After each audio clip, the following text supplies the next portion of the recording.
राधे राधे दोस्तों, कैसे हो आप सब। आज की कहानी है सच का सामना। माँ, मुझे 2 दिन यहाँ आए हुए हो गए हैं। मैं देख रही हूँ भाभी तुम्हारा कोई विशेष ध्यान नहीं रखती है। मुझे ये अच्छा नहीं लग रहा। अरे नहीं सुसी बेटी, ऐसा नहीं है। माधवी मेरा पूरा ध्यान रखती है।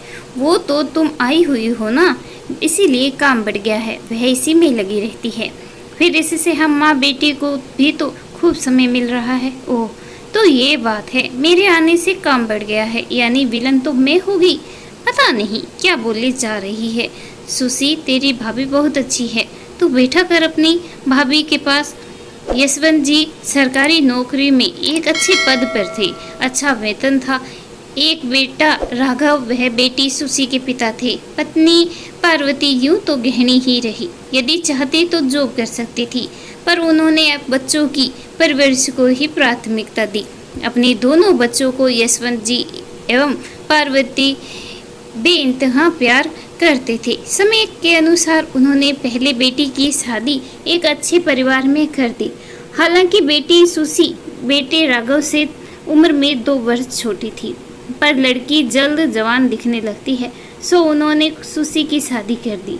1 वर्ष बाद ही यशवंत जी ने राघव की शादी माधवी से कर दी। माधवी सुंदर एवं संस्कारवान लड़की थी।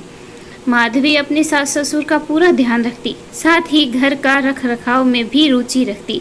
सच तो ये है कि माधवी के आ जाने से उन्हें सुसी की कमी खलती ही नहीं थी। अब होता ये कि शादी के बाद भी बेटी अपने माता पिता पर पूरा अधिकार समझती ही है।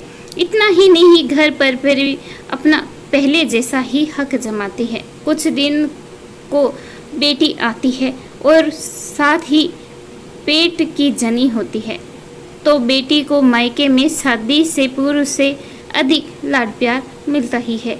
इसी मनोविज्ञान के कारण सुसी अपनी माँ के सामने अपनी भाभी माधवी की मीन में निकाल रही थी।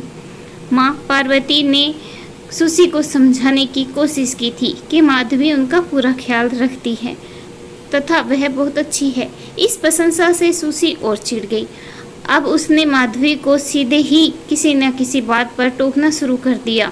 माधवी ऐसा तो था नहीं कि सुसी के व्यवहार को समझ रही थी, पर वह समझकर भी सुसी के व्यवहार की अनदेखी करती रही। इससे सुसी का हौसला बढ़ता गया। अब वह तेज आवाज में भी माधवी से बोलने लगी। ये व्यवहार पार्वती जी को भी पसंद नहीं आया। उन्होंने इस बात का जिक्र अपने पति यशवंत जी से भी अकेले में किया। यशवंत जी को भी सुसी का व्यवहार उचित नहीं लगा। उनका विचार था कि अगले हफ्ते सुसी चली ही जाएगी, सो अभी इस बात को नज़रअंदाज किया जाए। कुछ दिनों की बात है, बेटी नाराज होकर जाए ये भी ठीक नहीं होगा। बात आई गई होगी। एक दिन हद हो गई। सुसी किसी बात पर अपनी भाभी पर लगभग चिल्लाकर बोल रही थी। ये व्यवहार सुसी की माँ को नागवार गुजरा। उन्होंने सुसी को अपने कमरे में बुलाया। उस समय यशवंत जी भी घर पर ही दूसरे कमरे में मौजूद थे। सुसी को माँ ने समझाने का प्रयत्न किया कि उसे अपनी भाभी से इस प्रकार का व्यवहार नहीं करना चाहिए।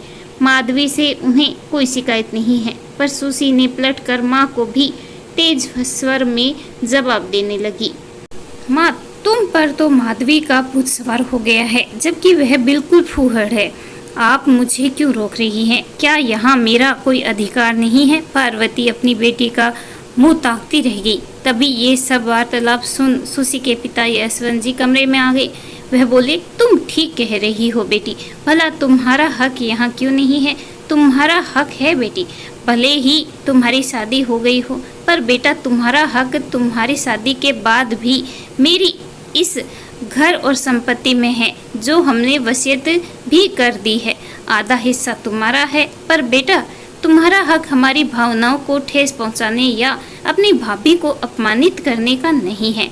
बेटी तुम्हारा घर है, हम तेरे माता पिता हैं, हमेशा तेरा स्वागत है। तू कभी भी आ, पर बेटी तुझे अपने ससुराल में वहाँ के अनुसार आचरण करना होगा, तो यहाँ आकर तुझे यहाँ के अनुसार रहना होगा। यही मर्यादा है मेरी बच्ची। खुशी आवक होकर एक बार अपनी माँ को देखती तो दूसरी बार अपने पिता के चेहरे को देखती। इस प्रकार के संवाद की कल्पना उसे थी ही नहीं। लेकिन पिता का कहा गया एक एक वाक्य उसकी चेतना को झंझट कर रहा था।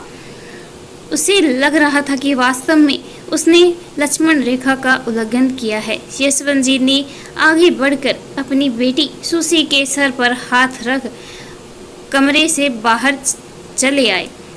अचंभित सी पार्वती अपने पति की इतनी साफ बात सुन सुसी की ओर देखने लगी। सुसी माँ के कंधे पर सिर रख कर भबक पड़ी। पार्वती को समझ ही नहीं आ रहा था कि वह कैसे सुसी को ढांस बंधाए। वह तो बस सुसी को थपकती रह गई। शाम को माधवी के कमरे के बाहर से गुजरते हुए पार्वती ने सुना।